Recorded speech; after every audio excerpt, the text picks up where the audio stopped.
Hello everyone, welcome back to YouTube channel. So आज है 18 मई एंड आज के करंट अफेयर्स देखेंगे। टॉप 30 एमसीक्यूज़ के थ्रू होगा करंट अफेयर्स। पहले एमसीक्यूज़ हम करेंगे, जैसे ही वो टॉपिक कंप्लीट होगा हम उसका पूरा रिवीजन कर लेंगे, जो भी रिमेनिंग करंट अफेयर्स रहेगा उसका। Okay, so let's get started. First question is from National Affairs and Governance. What is the estimated cost approved by CCEA for the Ahmedabad Dholera semi high speed railway project? तो जो अभी CCEA ने अहमदाबाद धुलेरा में semi high speed rail projects approve किया था, तो उसका cost क्या है और ये किसके द्वारा इनाग्रेट किया गया था? तो ये इनाग्रेट किया गया था नरेंद्र मोदी जी के द्वारा किया गया था। ओके, और इसका प्रोजेक्ट का कॉस्ट क्या है? प्रोजेक्ट का कॉस्ट है 20,667 करोड़। ठीक है, 2667। आई नो ये हार्ड होता है और फिर आप थोड़ा पढ़ने में भी आपको वो होता है याद करने में, बट मैंने आपको कहा है कि ये सारे जो है वो आपको एक बार दिन में रोज़ रिवाइज़ करना है। वो जो 100 पेजेस वाली बुक है ना, उसमें एक बार गो थ्रू करिए हर बार, तो वो आपको ईजी पड़ेगा। ठीक है, चलो अभी नेक्स्ट क्वेश्चन की तरफ जाते हैं। What is the maximum speed, oh my god, sorry, what is the maximum speed capability of the indigenous technology used in Ahmedabad Dholera railway project? Maximum speed है जो अहमदाबाद धोलेरा रेल प्रोजेक्ट है, उसका मैक्सिमम स्पीड क्या है बताओ? मैक्सिमम स्पीड इज़ 220 पर kilometre. Okay, बाकी सारे हैं वो लो स्पीड है, और ये जो 220 वो किलोमीटर पर आवर स्पीड है ना, वो इंडिजिनियसली बना रहे हैं, मतलब इंडिया के द्वारा ही बनाया जा रहा है, बाहर की कंपनी से यहाँ पे मतलब कोलैबोरेशन के थ्रू नहीं बनाया जा रहा है। So it's a important question. Okay, so let's get, what is the total length of approved Ahmedabad Dholera semi high double line railway project? What is the total length of approved Ahmedabad Dholera semi high speed double line railway project? उसका total length कितना है पूरा अहमदाबाद धोलेरा का high speed जो double line है, उसका पूरा ये कितना है, लेंथ कितना है? So the correct answer is 134 exact length है। और ये जो 220 है ना, ये स्पीड है जो हमने अभी ऊपर देखा है। ठीक है, तो उसमें कंफ्यूज नहीं होना। Fourth is, what is the target completion project for the Ahmedabad Dholera railway project? Target completion period है, मतलब कितने टाइम में ये कंप्लीट होगा, तो वो क्या है? तो ये कंप्लीट होगा 2031 तक। ठीक है, 2031 तक ये कंप्लीट होगा पूरा प्रोजेक्ट है ये। चलो अभी ये नहीं, दूसरा करंट अफेयर्स शुरू होगा, तो हम लोग वो वाले करंट अफेयर्स का फर्स्ट करंट अफेयर्स का हम लोग जान लेते हैं कि CCA ने कौन से प्रोजेक्ट्स अप्रूव किए हैं और क्या क्या उनका कॉस्ट है। ठीक है, पहली बात है CCEA का फुल फॉर्म क्या है? Cabinet committee on economic affairs. Cabinet committee on economic affairs, repeat करो, cabinet committee on economic affairs. और वो किसके द्वारा चेयर किया गया है? वो है प्रधानमंत्री मोदी के द्वारा ये चेयर किया, वो देखते हैं। ठीक है, और ये अप्रूव किया था, कितने कॉस्ट का किया था? 20,667। ओके, और ये क्या, कौन सा प्रोजेक्ट अप्रूव किया था? Dholera Ahmedabad Dholera semi high speed double line railway project. ठीक है, टोटल कितने किलोमीटर है? 134 किलोमीटर है, और कहाँ? गुजरात में। और जहाँ सबसे इम्पॉर्टेंट बात यह है कि ये इंडिया का फर्स्ट रेलवे प्रोजेक्ट है जो indigenously semi high speed technology पे बनाया जा रहा है, जो 220 किलोमीटर पर आवर की स्पीड रहेगी। ठीक है, कितना लेंथ कितना रहेगा? 134 किलोमीटर लेंथ है उसका, और ये इंडिया के द्वारा बनाया जा रहा है 220 किलोमीटर पर आवर स्पीड वाला रेलवे प्रोजेक्ट, मतलब ये जो टेक्नोलॉजी है वो। ठीक है, और ये इसमें कौन कौन अप्रूव किया है? पहले है कि एयरपोर्ट अथॉरिटी ऑफ इंडिया ने लैंड दिया है लीज पे। किसको दिया है? मिल को दिया है, मिहान इंडिया लिमिटेड। ठीक है, वो अगस्त 3039 से ये शुरू होगा। और GMR Nagpur international airport limited है वो, और doctor Baba Saheb Ambedkar international airport Nagpur Maharashtra, वो सब मिलके इसको मॉडर्नाइज प्रोजेक्ट के तौर पे इस पर हेल्प करेंगे। ठीक है, ओके, चलो अभी नेक्स्ट करंट क्वेश्चन पे आते हैं। Union cabinet approve the extension of AAI land lease to MIL for Nagpur airport project beyond which month and year? अच्छा, ये इसका ही क्वेश्चन है, तो ये है आंसर इस, अभी मैंने आपको बता ही दिया था अभी, तो वो कब से है? अगस्त 2039। ओके, अगस्त 2039 तब तक इन्होंने लीज पे दे के रखा है। ठीक है. Which entity has been enable to operate and modernise the doctor Baba Saheb Ambedkar international airport Nagpur. किसने, कौन से एंटिटी ने ऑपरेट कर रहा है, मॉडर्नाइज कर रहा है doctor Baba Saheb Ambedkar international airport Nagpur. कौन सा एयरपोर्ट है, तो वो है, मैंने अभी आपको बताया, GMR Nagpur international airport limited. ठीक है. For how many years has India assumed chairmanship of common criteria development board from April 2026. कितने साल के लिए ये किया है, कॉमन चेयरमैनशिप लिया है किसमें, common criteria development board CCDB. Okay, कितने साल के लिए है बताओ. ये 2 साल के लिए है. ठीक है, 2 साल के लिए है. और वो कब से, अप्रैल 2026 से अप्रैल 2028 तक. ओके. फिर where was the first quarter meeting of common criteria recognition arrangement held in April 2026. कहाँ पे ये किया था first quarter meeting, first quarter meeting कहाँ पे किया था, किसका फर्स्ट क्वार्टर मीटिंग का पूछ रहे हैं, कॉमन क्राइटेरिया रिकग्निशन अरेंजमेंट, उसका कहाँ पे किया था, तो वो था Tokyo Japan. B is the answer. Tokyo Japan में ये फर्स्ट अरेंजमेंट हेल्ड किया था अप्रैल 2026 में. ओके. न्यू दिल्ली में क्या हुआ था, न्यू दिल्ली में MOU साइन हुआ था, MOA साइन हुआ था, मेमोरेंडम ऑफ अरेंजमेंट. ठीक है. और न्यूयॉर्क में ना, यहाँ पे न्यूयॉर्क में UNFF सेशन होल्ड किया था. ठीक है. एंड टोक्यो में CCRA का यहाँ पे मीटिंग किया था, हेल्ड किया था arrangement. Okay. In which year did India become a member of CCRA as a certificate authorizing nation? कौन से साल में इंडिया मेंबर बना था CCRA का, जो मेंबर बना था CCRA का as a certificate authority nation, as a certificate authority nation के तौर पे कब बना था, तो वो बना था 2013 में. ठीक है. 2013 में ज्वाइन किया था इंडिया ने. 15-17 में उन्होंने माइलस्टोन अचीव किया था फॉरेस्ट डेटा में, UN डेज में. ठीक है. और 2026 जो अभी चल रहा है वो. ठीक है.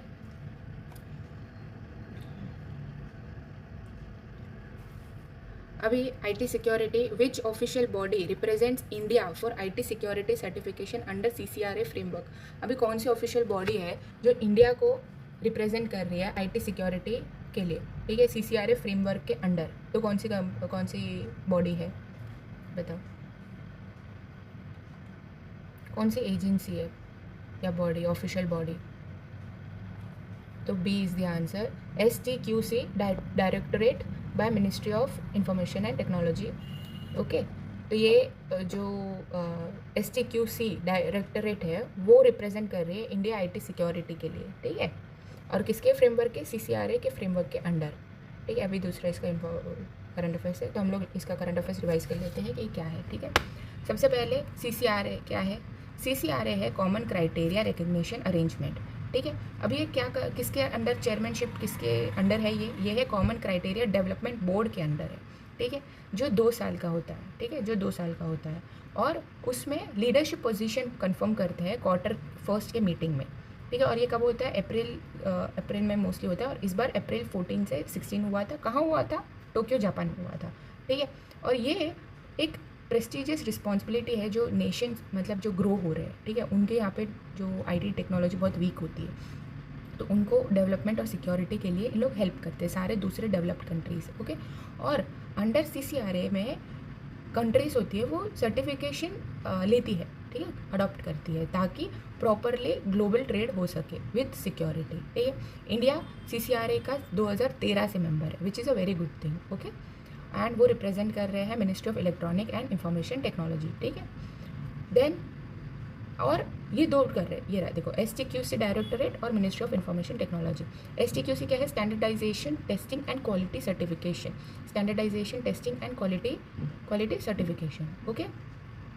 चलो, अभी ये हो गया करंट अफेयर्स इसका कंप्लीट. अभी नेक्स्ट पे जाता है. नेक्स्ट सेक्शन है state initiative and reforms. Okay. Which state became the first in India to complete all priority areas identified under deregulation phase 1 and phase 2 reform? कौन सा स्टेट है जो फर्स्ट इन इंडिया बना है? जहाँ भी आप फर्स्ट देखे आपको पता है, वहाँ पे एक आपकी छोटी सी बुक पे आपको लिख लेना है, आपको वही रिवाइज करना है बार बार.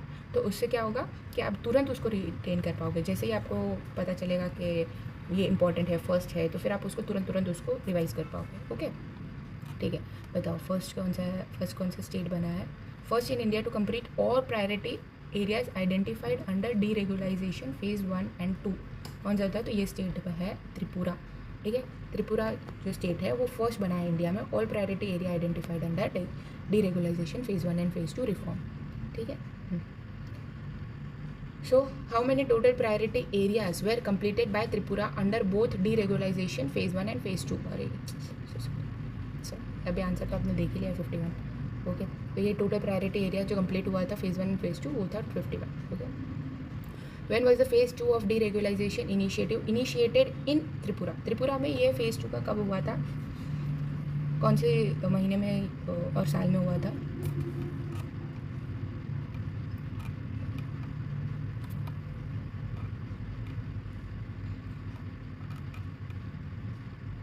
बताओ.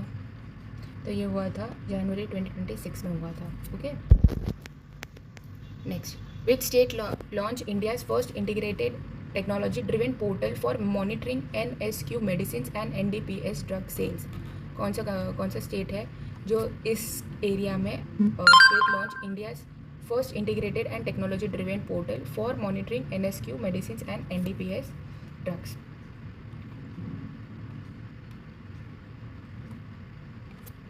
Answer is Karnataka. Okay, Karnataka is the first integrated technology driven portal for monitoring NSQ medicines and NDPS drug sales. Okay, this is another current affairs, पर मैं आपको पहले वाला त्रिपुरा वाला बता देती हूँ.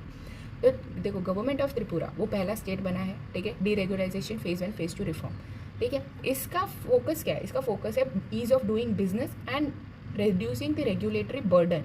जो बर्डन है, जो रेगुलेशंस के जो उनके इशू आ रहे हैं, जैसे टैक्स है, गवर्नमेंट के दूसरे इश्यूज आते हैं, जैसे कि पानी का बिल हो गया, इलेक्ट्रिसिटी हो गया, जो भी ऐसे सारे बिजनेस के कारण जो बिज़नेस के लिए जो इश्यूज आते हैं उसको ये एम कर रहे हैं और उस पर बेहतर लाने का कोशिश कर. ओके, ठीक है. तो this phase was initiated in February 2025 में ये शुरू किया था. ठीक है, पहले फेज़ में 23 प्रायोरिटी एरिया थे, जैसे कि अर्बन डेवलपमेंट हो गया, इंडस्ट्रीज़ हो गया, लेबर हो गया, एनवायरनमेंट हो गया, फैक्ट्रीज हो गया, बॉयलर्स हो गया, फायर हो गया, पोल्यूशन कंट्रोल, डिजिटल गवर्नेंस, ये सब हो गया.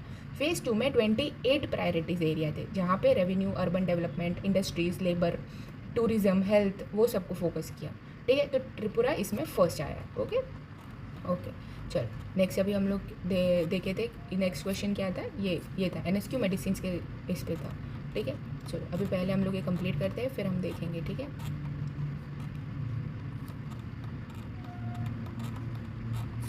Next question. In context of portal launched by Karnataka's health minister, what does NSQ stand for? Not of standard quality. ठीक है, बेस दिया answer not of standard quality. Okay, ये भी question current affairs हो गया कंप्लीट. ठीक है, तो कर्नाटका के जो हेल्थ मिनिस्टर है, ठीक है, उन्होंने ये लॉन्च किया. ठीक है, ट्रैक किया है जो not of good quality medicine होते हैं उनके लिए. तो इसमें ऑल ओवर जो हमारे इंडिया से पूरा मॉनिटर किया है, मतलब जो हर एक स्टेट में कौन से बना ही रहे हैं, हर कोई स्टेट मतलब मेडिसिन की कंपनीज है, तो उसमें वो चेक कर रहे हैं कि कौन से quality not for good quality वाले में, मतलब उनको क्राइटेरिया करके उनको हटा के देख रहे हैं कि उनको ज़्यादा ध्यान देना है, उनको ज़्यादा फोकस देना है. Okay, so this is very important as a country. Okay, ताकि गलत मेडिसिन मार्केट में ना आए. ठीक है, और त्रिपुरा ने गवर्नेंस डीरेगुलाइजेशन किया है. गुजरात और महाराष्ट्र है ना रेलवे प्रोजेक्ट्स के लिए. यहाँ जो हमने ऊपर देखा ना, ये त्रिपुरा है, वो त्रिपुरा है ना गवर्नेंस के लिए अभी डीरेगुलाइजेशन में आया. महाराष्ट्र और गुजरात अभी रेलवे प्रोजेक्ट्स के लिए आया. और कर्नाटका के हेल्थ मिनिस्टर ने ये हेल्थ पोर्टल में ये लॉन्च किया है. ओके ओके, चलो अभी नेक्स्ट इस पे आते हैं. डिफेंस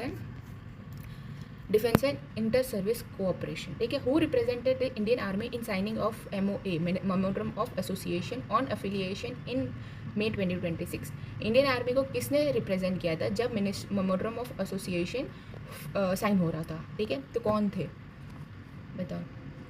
तो वो थे lieutenant general VPS Kaushik ji, okay, ये थे। और जो वाइस एडमायरल गुरचंद सिंह जी थे, उन्होंने नेवी को रिप्रेजेंट किया था, आर्मी को नहीं किया था, ओके।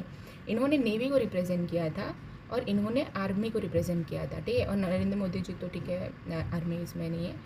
दिनेश गुंडू राव थे ना, वो स्टेट मिनिस्टर थे, ओके।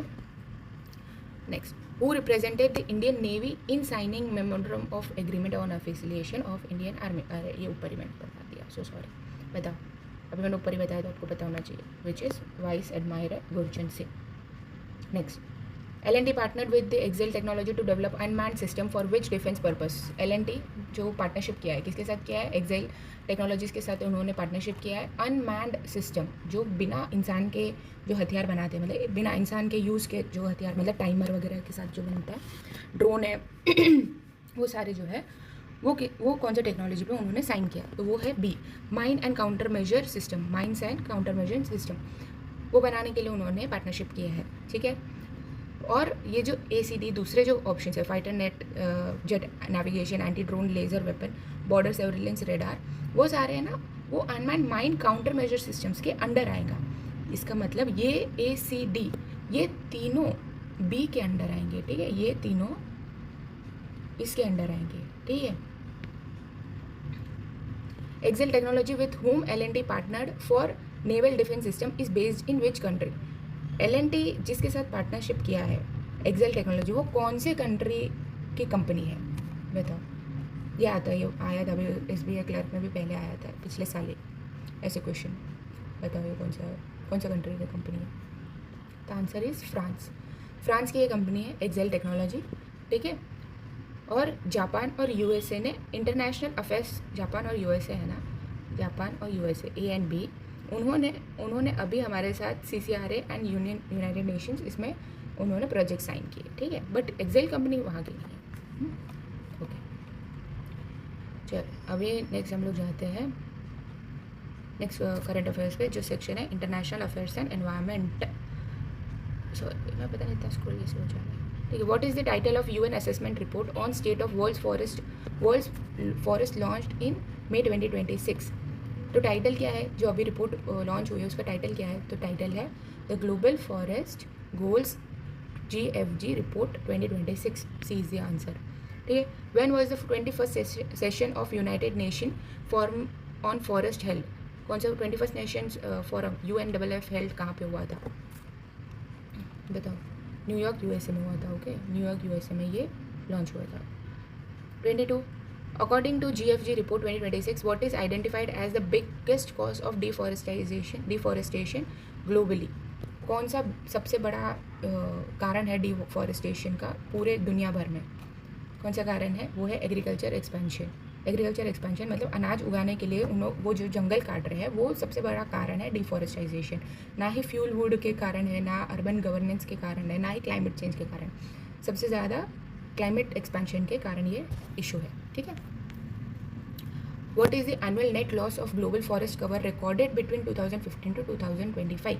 10 सालों में 2015 से 2025 के टोटल एरिया में कितना ग्लोबल फॉरेस्ट कवर का लॉस हुआ था, बताओ।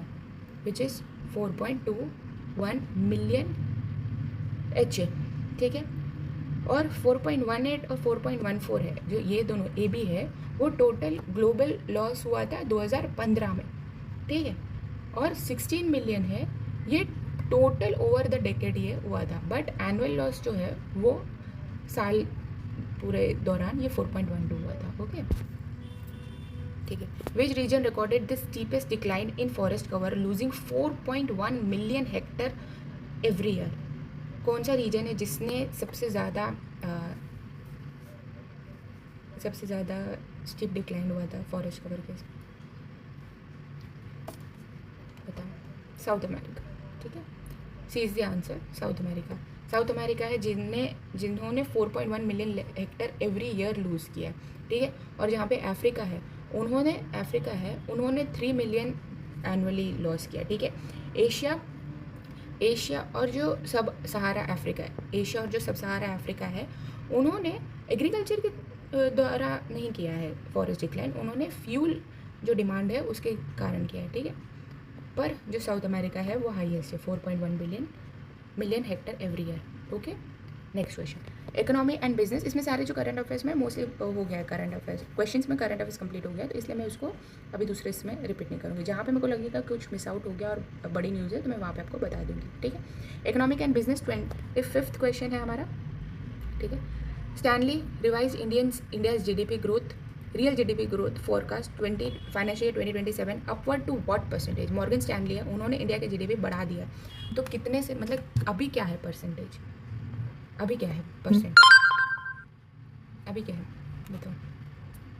ये है 6.7%, 6.7% है, पर ये तो अभी है, तो ओल्ड क्या है, ओल्ड है 6.2%, ठीक है। 6.2% ओल्ड परसेंटेज है, ठीक है। उसमें उन्होंने 6.2 से 6.7, 0.5 का ये बढ़ोतरी दिया है मॉर्गन स्टैनली जी ने, ओके।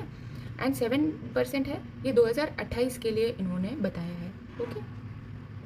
और 6.5% क्या है, ये Q1 है 2027 में, Q1 के मतलब पहले जो 3 महीने उनमें ये 6.5 है।